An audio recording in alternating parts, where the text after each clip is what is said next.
Hey folks, welcome back to Honey Money SG. Now you have watched my video on how to save $100,000 by the age of 30. But in that video, I talk about only spending $1,000 a month. Now I understand some of you may be just laughing at that video and talking about how can this person only spend $1,000 a month, right? That's impossible, that's crazy. So in this video, I will show you how you can actually just spend $1,000 a month. Okay, firstly, I need to put forth some of the assumptions, right? I want you all to actually classify what are your needs versus what are your wants. Okay, basic finance 101, right? Because you really want to separate between your needs and your wants. And in this video, I will really be talking about the needs, the necessities that you need to spend on, and not on the ones where you can actually cut back on. But don't worry, I also have some budget set away for the ones, so you can make a fair assessment on whether those are your needs or your wants spending, and then make a strategy for yourself so that you can all spend within the budget of $1,000 a month. So let's start off this $1,000 spending with the real necessities, right?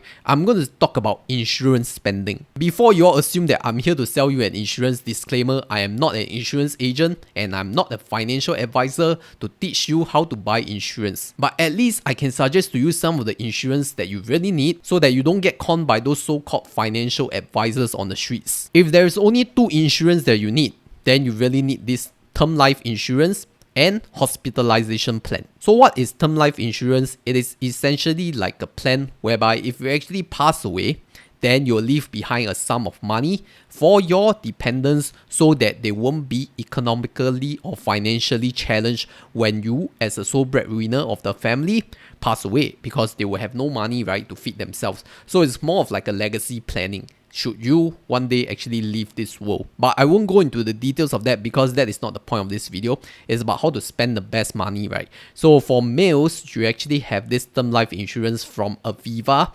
Now it's called Singlife with Aviva, but the plan is the same. Ultimately, you're paying $4.10 for every $100,000 insured. So this is actually available to all Singaporean males who have served national service, and it's a really cheap and good plan. So I think this should be the basic insurance that you should have as a male. Now for females, right, if you're married to your husband who is a Singaporean male, then he can also buy it for you under his plan and add you as a dependent. But if you are a single female, then you can also look at other term life plans with Aviva or Singlife now, because I think most companies, they offer quite a competitive term life policy. So this kind of policy is more for protection and it's not for earning or investment. So don't confuse it with investment linked policies. This is not it. So let's say $4.10 for each 100k insured. You want to insure at least $200,000 for your life, so that is $8.20 per month. And now let's look at the other insurance plan that you should have, which is hospitalization plan, or we call it integrated shield plan. Now this will actually insure you when you are actually warded in the hospital, and it also covers some outpatient surgery as well. And you know that medical bills in Singapore are really expensive, so you will want to get some coverage on your medical bills so that you don't have to fork out a big sum of money should you encounter some kind of medical crisis. And if you go to the Ministry of Health website, they actually have this comparison of plans for different insurers. So it's like a one-stop shop where you can compare different plans and their premiums. And let's take a look at the Class A ward plan, right? So Class A ward is like a single bed in a single room kind of setting. So it's kind of private, but not at a private hospital level. And if you are looking at the premiums price for around an age 30 person, it's around $500 per year. So if we take $500 divided by 12, that's around $40+. So if we add that up to the $8 that previously,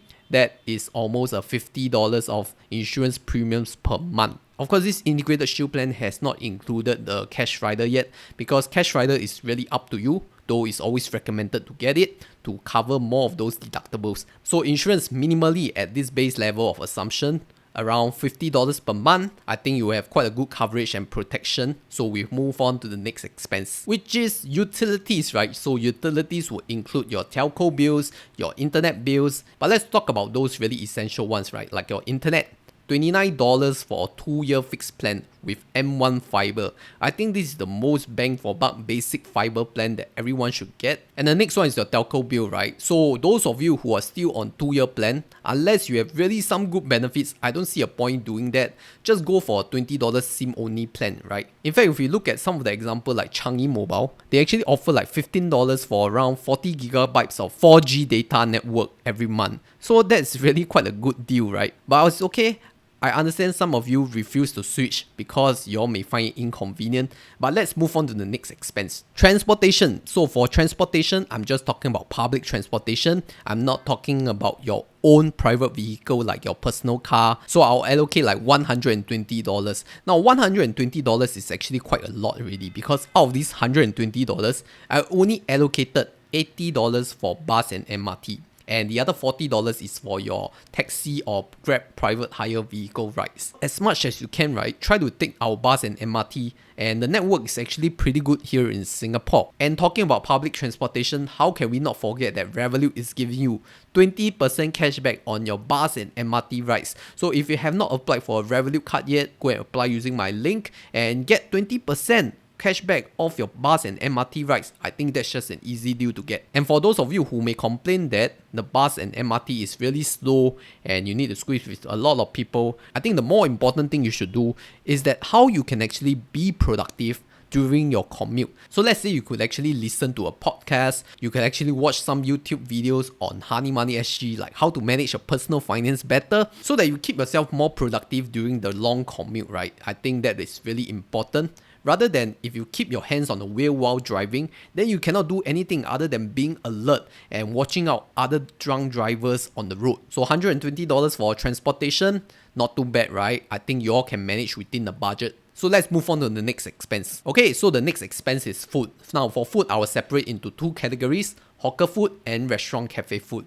So for hawker food, I'll allocate like $300 per month. And how I calculate $300 is that I'll budget $5 for each meal. And let's say you have your meals outside 2 times each day, so that will be $10 per day. Just have one meal at home, it will save you a lot of money. Or maybe just do intermittent fasting, right? You don't have to go and have breakfast, but just have your lunch and dinner. So that's just 2 meals too. So for 30 days, we multiplied by $10, that will give us $300 for hawker food. Now the other category is the restaurant and cafe food. I will budget $180 per month. Now what this category means is that maybe you have some gatherings with your friends, or you want to take your partner to some restaurant dining for some better experience, then I think $180 per month is kind of reasonable, right? Because let's say if each of your meal costs like $30, then you can go at least 6 times. Of course, the range of the restaurant have very big range in price, right? Some of it can go like $50 to $100 per pax. So you try to manage it within the budget. Maybe this month you spend too much on the restaurant, then next month you cut back a little. I think that will work as well. Better to be flexible on that. But $180 a month, I feel, is quite reasonable and conservative already. Okay, the last category of expense is entertainment. So for entertainment, I'll budget $100 per month into it. So entertainment can come in a lot of forms. It can be like outings, to maybe some excursions, to watching movies at the cinema, or even buying some games to play at home, right? For your console games or PC games, I think all these are classified under entertainment. Just go for really cheap entertainment options, right? Like buying games to play at home, I think is safer and also really quite affordable. Or let's say if you want to do a hotel staycation one time every month, then you maybe have to up your budget to around $200 per month. But that is all still within the budget. You know why? Because now, if we sum up all the total expenses that I have on my insurance, my utilities, my food, my public transportation, and my entertainment expenses, the total sum of all these expenses is only $800. You realize that? You still have $200 spare. So this $200 spare, you can go and pay your other stuff, okay? Like your family bills, maybe they have some medical bills. Or maybe if you want to rent a room outside, right? So this $200 can add to that. But of course, you need to top up a little bit more, because now the rental rates are really expensive in Singapore, right? But what I'm trying to say here is that despite having all these expenses planned out, it's only $800. And you still have $200 spare to actually go and work within your budget of $1,000 spending per month. So all these expenses are really conservative and really manageable. So you do not have any excuse that you cannot spend within $1,000. I believe I covered almost all the needs. So if I miss any out, just comment down below and I'll update you guys if there's a follow-up video on this. So no more excuses. Once you can spend $1,000 per month of limit, then the next step is working towards your first $100,000 saved by the age of 30. And that's where you want to look at this video, which I have done up previously. With that, thank you for watching. My name is Christopher. This is Honey Money SG, steering young adults to financial independence.